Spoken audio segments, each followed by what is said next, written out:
Mr. Chairman, ladies and gentlemen, good morning. I'd like to begin by echoing the Chairman's earlier comment that this has been a stellar year for Kazia. I think in almost everything we've done this year, we've exceeded our own boldest aspirations. And I want to spend the next 30 minutes or so talking through some detail around some of those accomplishments. As a practical matter, I'm happy to address questions during this presentation. I'd ask perhaps if shareholders could submit questions through the online portal as we go. If I'm able to answer them as we're talking, I will, and otherwise we'll save some time for questions at the end of the presentation. So if we can jump forward 2 slides, please. I wanted to begin with a slide that I commonly show in investor meetings. This is a slide I often use to introduce discussions with investors, and it's been used quite a lot in recent months. And I've tried to list here on a single page all the selling points for Kazia, all the bragging points, if you like, all the things that I think makes our company so exciting.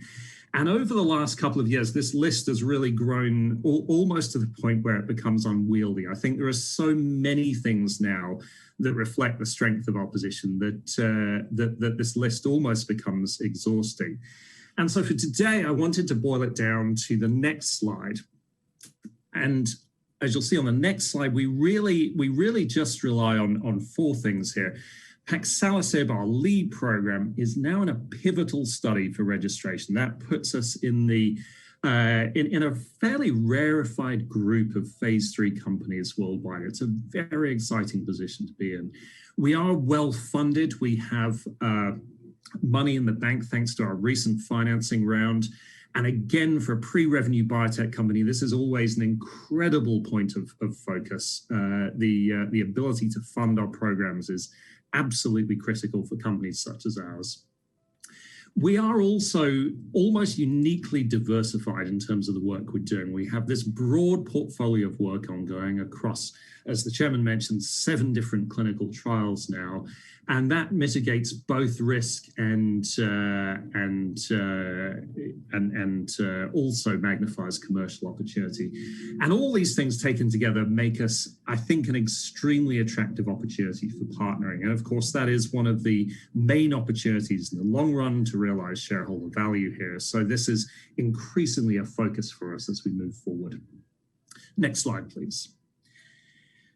I'm going to break some of these things down. I'm going to talk for a few minutes about some of the operations of the business, some of the work that's been going on in the clinical trials and so forth. I'm then going to talk a little bit about the financial side of the company.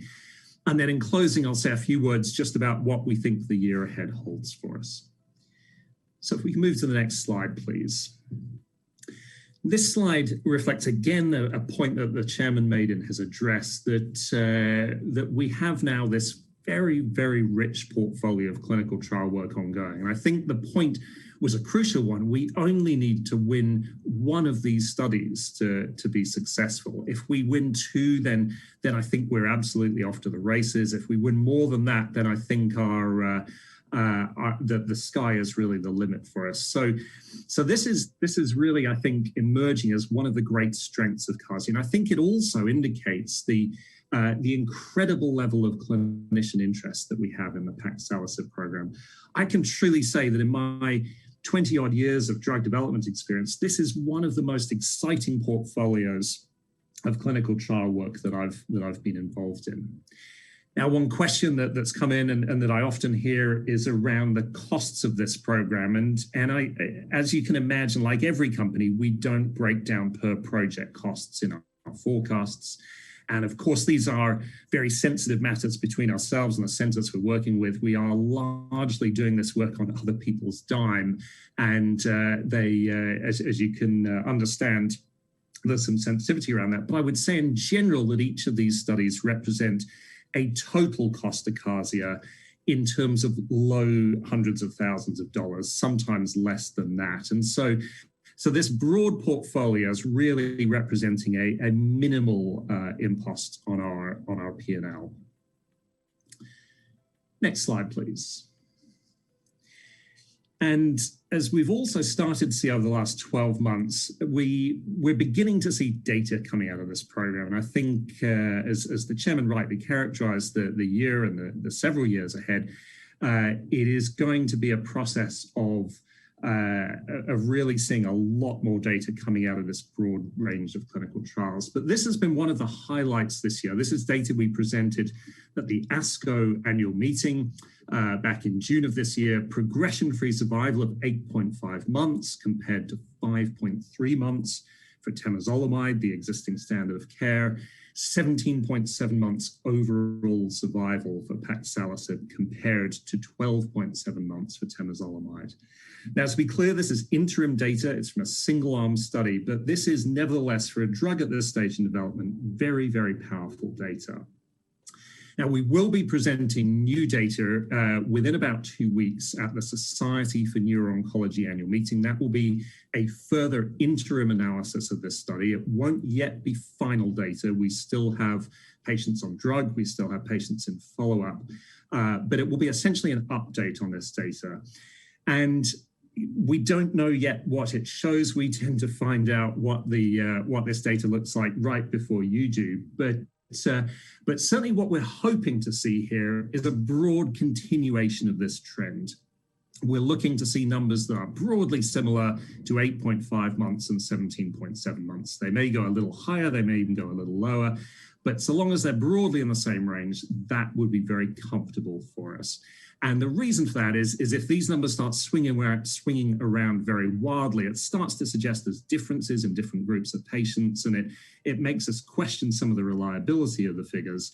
Consistency at this stage in the game is really what we're looking for. So that will be what we're looking for in the SNOW data in a couple of weeks.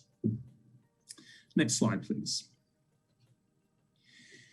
Now, a big part of our focus within the business over really the last 6 months, almost the last 8 or 9 months, has been preparation for the GBM AGILE study. And shareholders have heard us talk about this a lot throughout the year, and you'll be hearing a lot more about it in the months and even the several years ahead.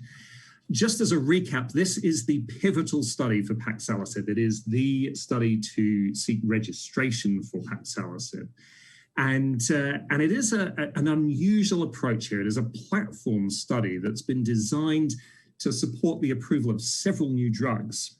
And that obviously offers us an enormous efficiency in terms of time and money. There's already one drug in it, which is Bayer's Stivarga, regorafenib.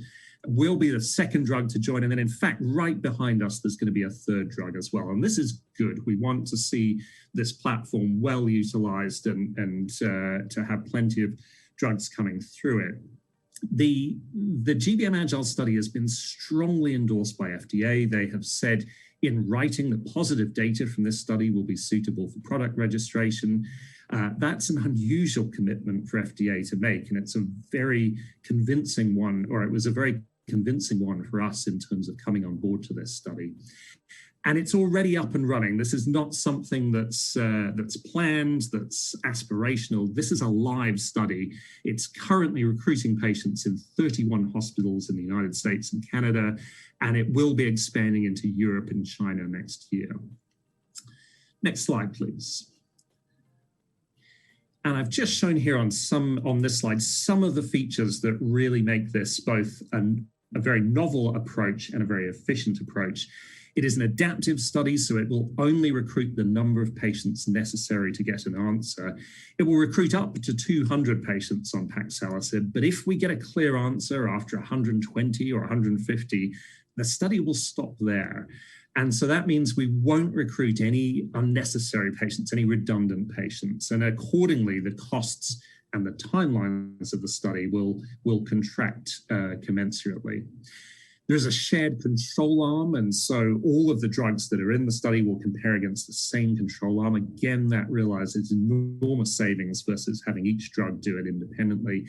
And then because this is a large multinational effort with a great deal of support from not-for-profit groups and from clinicians, there's an economy of scale here. The organizers of GBM AGILE have built a very, very robust, very rigorous clinical study that I honestly think would be outside the reach of any individual company on a standalone basis. And then, of course, finally, the primary endpoint, overall survival, the gold standard for any new cancer drug. It is considered the most robust form of evidence for a new medicine here. I've had the question, what happens if another drug is successful first? If, for example, regorafenib, the first drug, or even the third drug somehow beats us to the punch and gets a successful answer. And it's important to say here that GBM AGILE is not a winner-takes-all study. It's not the case that only one drug can be successful here. The idea here is that each of these drugs works independently. Each of them can be approved. None of them can be approved. All of them can be approved. And certainly when we look at the other drugs in the study, we don't see these exactly as competitors. The reality of most forms of cancer is they're treated with combinations of different medicines. And what we hope and expect will ultimately emerge here are several drugs for glioblastoma, which can be used in that way. Next slide, please. Just listed here some of the reasons why we've been so attracted to this and why I think investors have really warmed to the opportunity that GBM AGILE presents. I won't go through, I won't read all these out here today, but I think I'd say just as a sort of summary that GBM AGILE answers most of the questions small companies in our position face. We very often when a small biotech company is talking about going into a pivotal study, we face questions about funding, about timelines, about our ability to engage with clinicians and regulators, and our ability just to manage these very, very complex projects. I've often heard it said that managing a large international clinical trial is like a major construction project in terms of its complexity. And people fairly ask the question whether a small company in Sydney can do this sort of work. GBM AGILE really answers all those questions at a stroke. This really takes out an enormous amount of risk from us as a company in terms of the investor viewpoint. And so we think this is a great way forward for the company. I'll just touch on one point here, which has come up from time to time actually as a question, and that is that GBM AGILE is often described as a phase 2/3 study. And I realize this causes confusion sometimes. People sometimes imagine this means that it's two studies. There's a phase 2 and then there's a phase 3. And I just say here very briefly that the phase terminology is actually a little bit old-fashioned these days. FDA doesn't use it. FDA really just talks in terms of exploratory studies and substantial evidence studies. In industry, we increasingly talk about early phase studies and late phase studies. And in each case, the substantial evidence study or the late phase study is a study for registration. That's what GBM AGILE is. It is a single study for registration. The reason that it uses this slightly unusual phase 2/3 description is really to do with the way the statistics works. In a complex statistical way, the study breaks down the group of patients, the total pool of patients, into two groups. But in reality, it is one study. These patients are recruited seamlessly and continuously. And so GBM AGILE, to be clear, is our single pivotal study for registration. Now, you can describe that as a phase 3 study. You can describe it as a phase 2/3 study, or as a registrational study, or as a pivotal study. But this is the big one. Next slide, please. And as I mentioned, the study is up and running right now in 31 sites. We are right now in the process of getting paxalisib into each of these sites. This will happen over a period of time. It won't launch in every site simultaneously. Every site has its own process. My colleague, Dr. Jeremy Simpson, is working on this literally as we speak. And we'll look forward to reporting some of these milestones as they start to occur. Next slide, please. I think one of the other things that's happened in recent months has been some key regulatory milestones. We achieved orphan designation and rare pediatric disease designation in August for DIPG, a childhood brain cancer that we've been working on in collaboration with St. Jude Children's Research Hospital. And then we also achieved fast track designation for paxalisib in glioblastoma, which of course is our primary focus. And some of the key advantages of these special designations, as they're known, are listed on the right here, and I won't itemize them all. Suffice to say, these various mechanisms give us a fantastic running start with FDA. They give us all sorts of extra mechanisms to work with FDA. They involve the waiver of millions of dollars of fees. They provide access to this priority review voucher mechanism, which can on occasion be extremely lucrative for companies. And really this suite of work very nicely optimizes paxalisib as we move towards registration.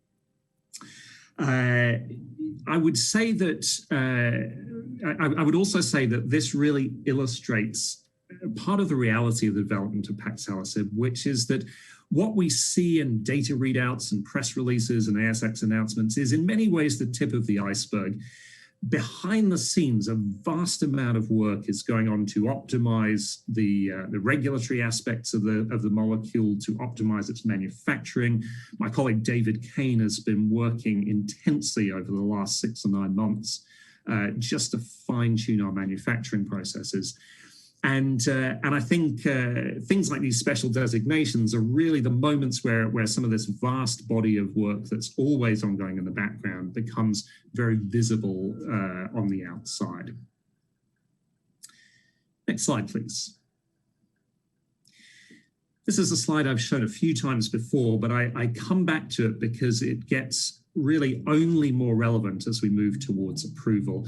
This is an illustration of the commercial potential for paxalisib. As we've said before, the commercial opportunity in glioblastoma alone is conservatively sized at about $1.5 billion per annum. But beyond that, these other forms of brain cancer that we've been exploring all represent upside. They all represent the opportunity to expand that commercial potential. And you'll hear us talking more and more about this next year and even beyond that, because this is really starting to get quite real. Our thoughts and our aspirations and our objectives around the commercial reality of paxalisib are no longer something in the distant future. This is now visible on the horizon. So this is something that we'll be talking about more and certainly devoting a great deal more work to within the company. Next slide, please. I'd like to move now just to talk a little bit about some of the financial activities within the company over the past 12 months. And if I could have the next slide again, please. We've conducted 2 financing rounds this year, and I would say as a general point, every time we raise money in Kazia, it's for a purpose. We're not one of those companies that tries to raise money on a survival basis just to sort of see us through to the next raise. We raise money to do something specific, and the funds that are invested by shareholders are directly applied to the work. And you can see here essentially some of the key things that we've delivered with each of these previous financing rounds. Clearly, the most recent round we performed, we raised just a little over 25 million Australian dollars. And as we said at the time, the absolute focus of that financing was to fund the GBM AGILE clinical study.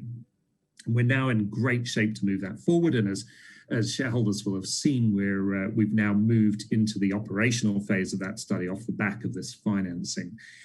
But there have been some additional consequences of these financing rounds, and one of those has been to bring some very high quality institutional investors onto the register. We said early on in the life of Kazia several years ago that no listed company can fulfill its full potential without attracting the engagement of institutional investors. It's easy to become a $20 million company, even a $50 million company, purely on retail investor demand. But to become a $100 million company, a $200 million company, a $500 million company, a $1 billion company, that requires support of institutional investors. And I think over the last few years, we've moved from having 0% of our registry in institutional hands to having almost 50% at an informal calculation in institutional hands. And that is a very good thing.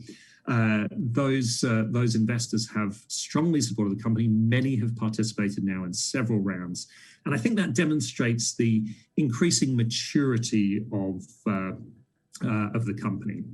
Nevertheless, we've been really careful to make sure that our existing shareholders are not left out as we've gone through this transition. So as you can see on this slide, in 3 of the 4 financing rounds we've done, we have, to the fullest extent possible, made sure to ensure that our retail shareholders in particular have access to participate on the same terms as the institutional investors. And indeed, many shareholders have done so, and we remain extremely grateful. Next slide, please. And I want to stress that shareholders can be confident that when they invest in the company, their money is put to good use. We run Kazia as a very efficient business. This shows our expenditure on a half-year basis over the last 4 years. Obviously, the final 2 bars on the right-hand side of the chart here are the most recent financial year. The red section of each bar is our expense on R&D, the blue section, our expense on G&A, on the running of the company, and then the green bar represents income primarily through the R&D tax rebate. And what you can see is that the vast majority of our funds go directly into R&D expense. We run a lean business. We don't spend a great deal of money on a luxurious office or on hundreds of staff or on expensive indulgences like manufacturing facilities and wet labs. We really run lean, and the money we spend goes into clinical trials, about 75 cents out of every dollar on average. So my colleague, Gabrielle Heaton, our finance director, runs an exceptionally tight ship here. And I think I can confidently say I have never seen such an efficient business in terms of the leanness with which it's run. Next slide, please. I think what's been gratifying for all of us, and I imagine for all shareholders, is that some of this success has been started to reflect in the share price this year. I've said before, share price is a very lagging indicator of a company. It's, I think, perhaps in many ways, almost the last thing that starts to catch up with the enormous transition that Kazia has been through. But the simple mathematical fact of the matter is that $1 invested in Kazia a year ago would be worth $1.70 today. The same dollar invested in the NASDAQ Biotech Index, which we see as our index of reference, would be worth $1.19. And $1 invested in the S&P ASX 200 would be worth about 89 cents today. So we are outperforming the market. We are outperforming our sector. And I think that's a promising sign. I hope and expect this is just the beginning of a recognition of the value in the company, but it's certainly an encouraging one for all of us, and I hope for all of our shareholders. Next slide, please. We prefer to track sometimes a slightly more nuanced metric called enterprise value. And we started talking about this a little bit in the annual report, and we've touched on it a little bit in previous presentations. But I think in some ways, this is perhaps a more sensitive and a more leading indicator of the change in the company. Now, just for those who are unfamiliar with the concept on the call, enterprise value is the market capitalization of a company, the value of all its shares, minus its cash. And the rationale for this is the value of cash is understood. $1 of cash is worth $1. What enterprise value gives you is the value of the business itself in the absence of the cash. It's the value of all the intellectual property, the capabilities, the resources, the networks and relationships, the brand equity. All those things are captured in the enterprise value. And when we started, if you look back to June 2016, when we were really still the old Novogen in those days, Kazia was really just starting to germinate. The company was worth about $37 million, but $33 million of that was cash. And so the total value of all the intellectual property, all the capabilities in the business was about 3 or 4 million, which is not a great deal in these things. Now, why is that relevant to investors? But the challenge with a business whose value is all in cash is that cash only ever declines in value. Every business spends cash, and so if all a business has is cash, it is going to go down in value. Whereas the enterprise value, things like intellectual property, those are the means by which we generate value in the business. And so as we've built Kazia in what was effectively, I think, could be described as a cash shell in the old Novogen, you can see here over the last few years that has been reflected in a gradual but almost exponential increase in the enterprise value of the business. And this really reflects the value of all the clinical trial work that's been ongoing, all this regulatory work, all the relationship building we've been doing with clinicians, with partners, with investors. All of that has started to reflect in the enterprise value of the business. And as you can see here, in our most recent 4C, we have now seen the total value of Kazia without the cash has increased some 20 times over the last 4 years or so, and that's a very encouraging sign in terms of the realization of the value that we see in the business. Next slide, please.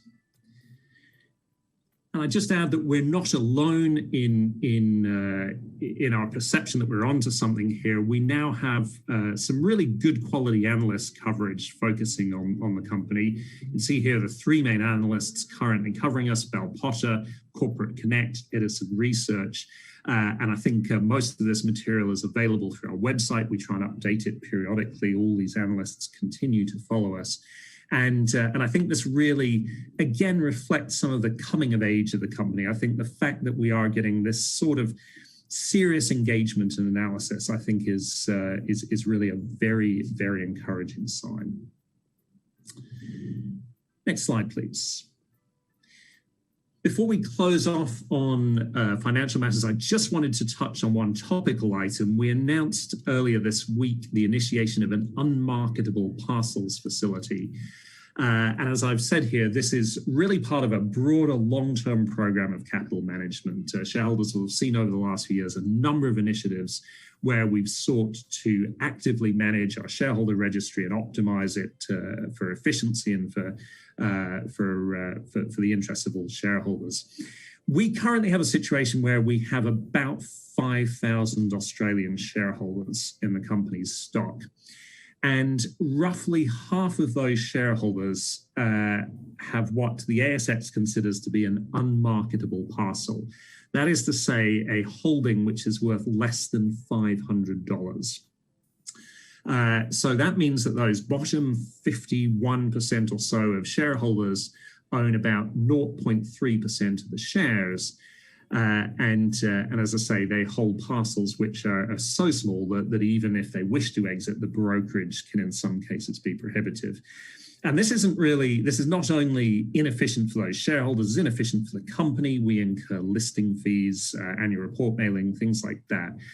So what companies in this situation commonly do, and this is a standard mechanism offered by the ASX and by corporations law, is to bring in these sub $500 parcels. We sell them on to one or more new shareholders, and we return the proceeds to these shareholders. It's free of brokerage, so it allows those shareholders to exit these positions without incurring brokerage fees. For us as a company, it reduces the number of shareholders. It makes our registry a little bit more streamlined and manageable. And it places that stock amounts, in this case, to about 440,000 shares in the hands of more active investors who perhaps can better drive value in the market. So this is generally seen as good capital management. Obviously, every individual shareholder has the right to opt out. There is nothing compulsory here, but we commend this to shareholders who have very small parcels looking for an exit. This is an opportunity to place the stock elsewhere. Next slide, please. Now, in the final couple of minutes, I just want to make a few remarks about the year ahead. And if we can go to the next slide, please. I think really there are four key focuses for us in the company. There's everybody's objectives really boil down to these four things. The first is we need to execute faultlessly on the GBM AGILE study. We need to get the study open as quickly as possible. We need to drive patients into and through it. We need to make sure that this goes without a hitch. And certainly, particularly in the last few weeks since we've really gone live on this in a big way, I have to say it's been an absolute delight to work with. I've been on most of the calls and this has been going very well. So I hope this bodes extremely well for the year ahead.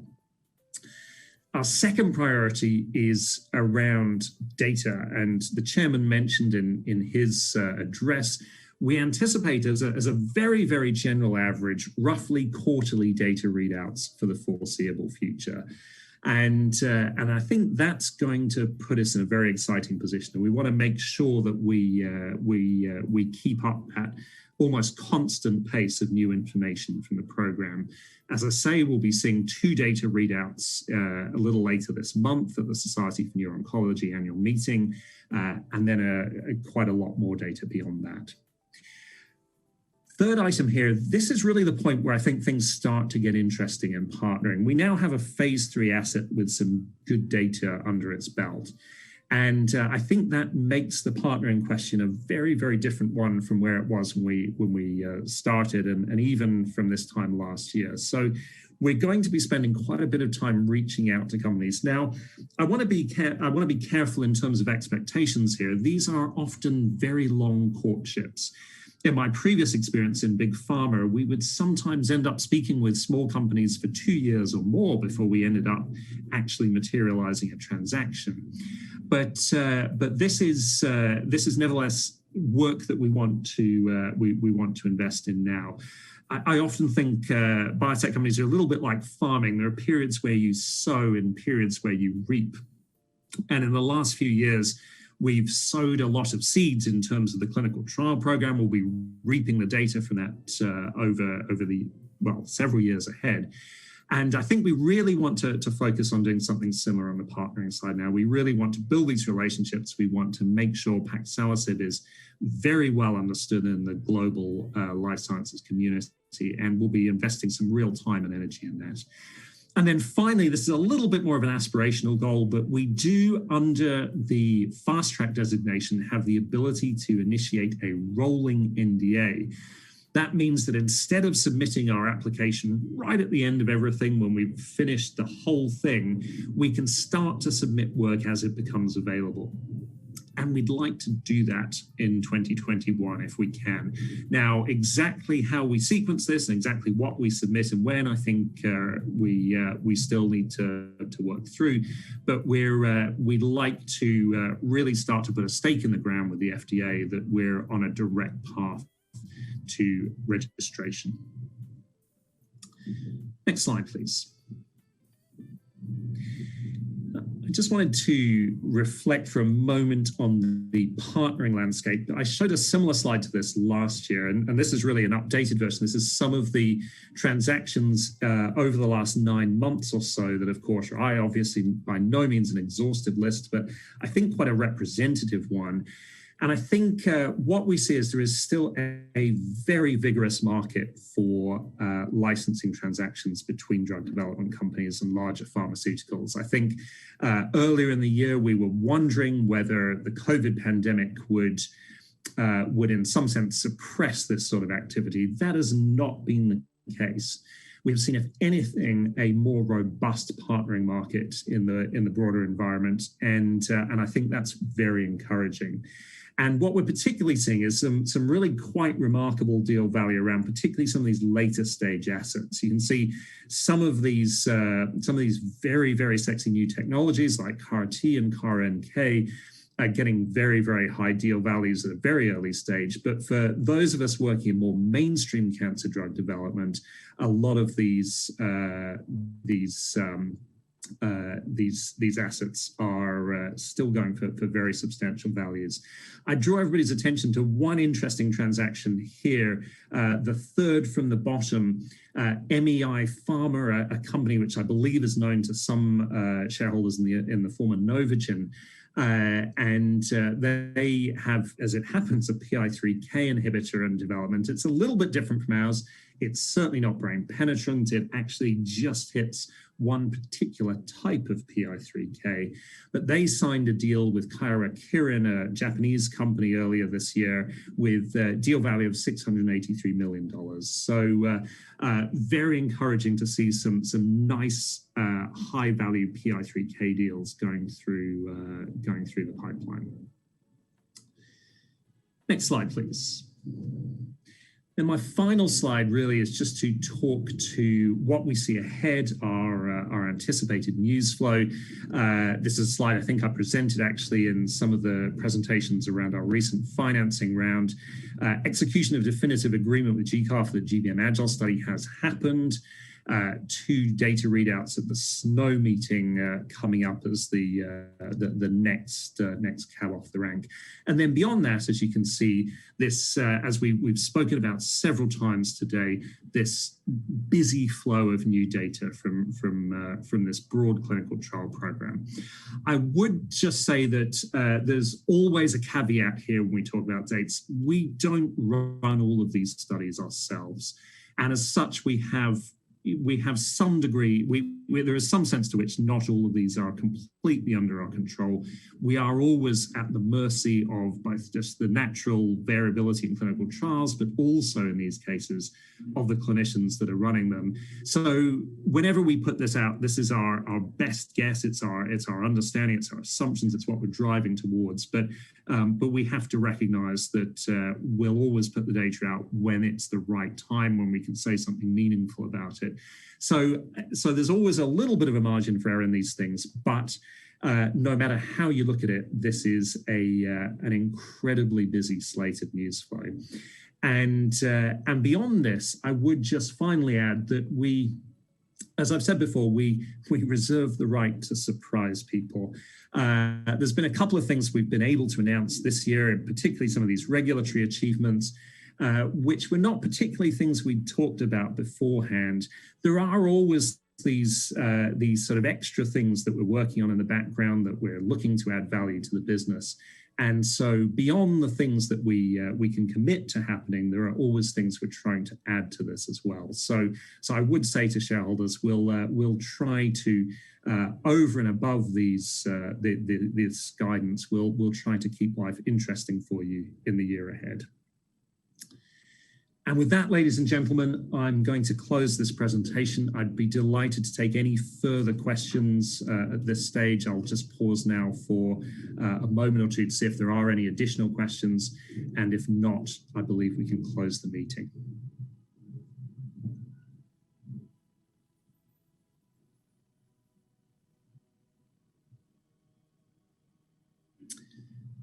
Thank you, ladies and gentlemen. Well, it's been a pleasure to speak today.